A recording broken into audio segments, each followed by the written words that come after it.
Herkese salam. Mənim adım Ruqiyyədir. Artıq 2024-cü ildən bəri İsraildə yaşayıram. Tel-Aviv şəhərindəyəm hal-hazırda və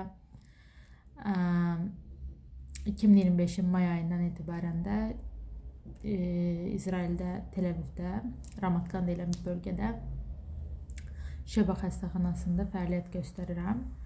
Stajyer həkim kimi.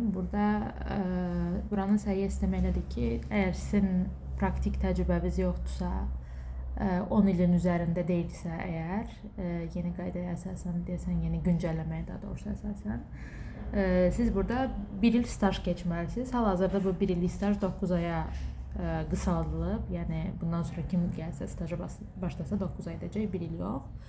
Amma mən köhnə proqramlı olduğum üçün 1 il staj etməliyəm və 1 ilin artıq 8 ayını geridə qoymuşam. Yəni bu ay bitəndə 8-ci ayı bitirmiş olacağam. Bu staj zamanı bir çox şöbələri görürsünüz. Əsas şöbələri, yəni daxili xəstəliklər 3 ay, yəni mən öz proqramından danışıram, 1 illik proqramdan 3 ay daxili xəstəliklər, 2 ay pediatriya, 2 ay ümumi cərrahiyyə, onun 1 ayını istədiyiniz cərrahiyyəyə dəyişə bilərsiniz. İstəyirsiniz vaskulyar cərrahiyyə, istəyirsiniz torakal, istəyirsiniz neyrocərrahiyyə, sizin seçiminizə buraxırlar. 1 ay təcili yardım, emergency medicine, 1 ayda demək reanimasiya və anesteziologiya. 1 ay tətil ayınızdır və son 2 ayda, yəni istəyirsiniz son 2 ayı ortaya da qoya bilərsiniz. Elektiv aylarıdır, yəni istəsəz stajın sonuna saxlayın, istəsəz stajın ortalarında edin, yəni bunu tamamilə sizə bağlıdır qərarı.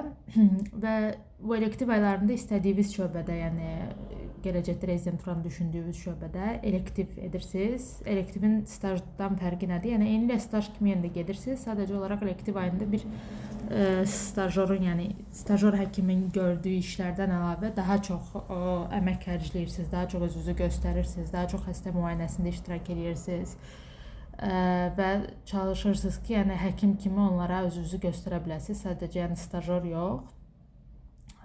Yəni bir stajyer həkimdən daha çoxunu eləyə bildiyinizi onlara göstərməlisiniz ki, onlar da sizə inam yaransın ki, siz rezidenturaya seçsinlər. Rezidentura çünki imtahana əsaslanmır burada. Rezidentura məhz həmin o elektiv aylarınızdakı performansınıza bağlı olaraq sizi dəyərləndirirlər. Xoşlarına gəlsə sizin üçün yer açırlar.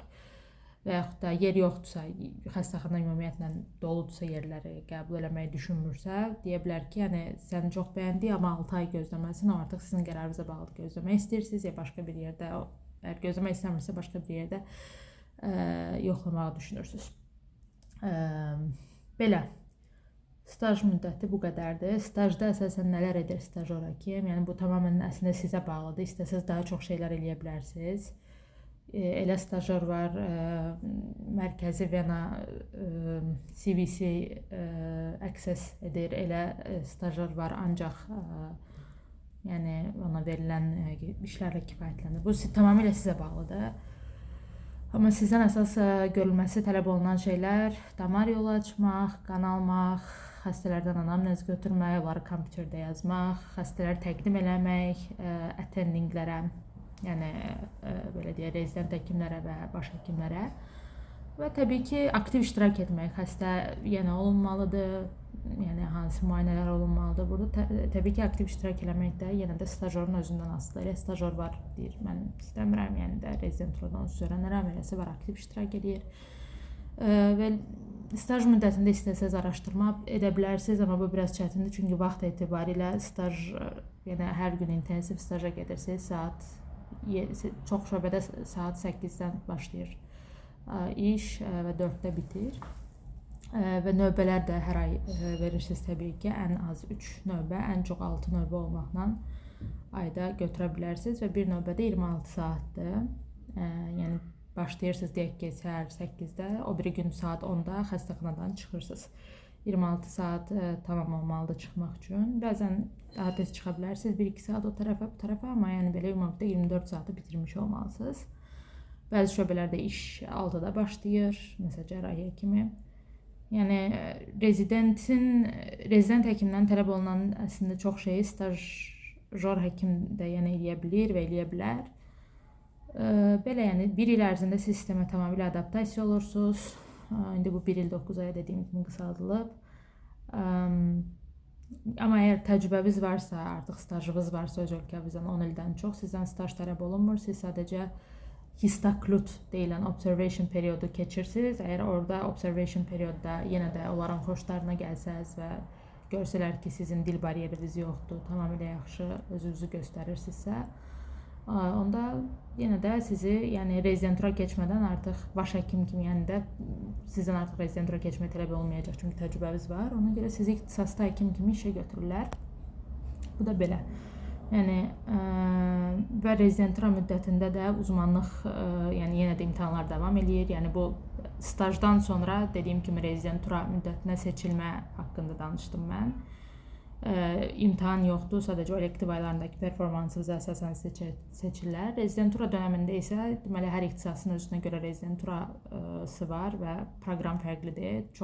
Bir çox ixtisaslarda rezidentura 4 və ya 5 ildir. Neyrocərrahiyyədə 6 ildir, ümumi cərrahiyyədə 6 ildir. Yəni cərrahiyyələrin əksəriyyəti 6 ildir, amma əksər ixtisaslar 5 ildir. Daxili xəstəliklər burada 4 ildir, amma 4 ildən sonra siz tatitmaxud dediyimiz, fellowship dediyimiz yəni dar ixtisas etməlisiniz. Yoxsa yəni ancaq daxili xəstəliklər uzman olaraq burada çox da bir şey eləyə bilmirsiniz. İstəsəz, yəni daxili xəstəliklərdən bir çox şeylər, bir çox ixtisaslar ayrılır və daha çox İsraildə yəni tələbat var daxili xəstəliklərə həqiqətən də. Burada həddən artıq çox işləyirlər.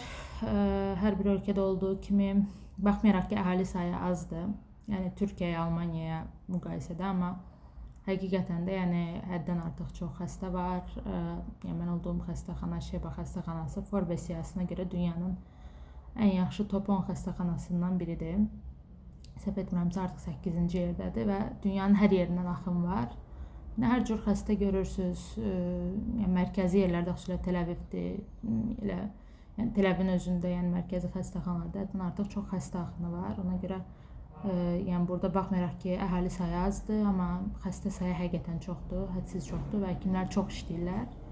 Maaşlara gəldikdə isə o haqda videonu başqa videomuzda qeyd edəcəm.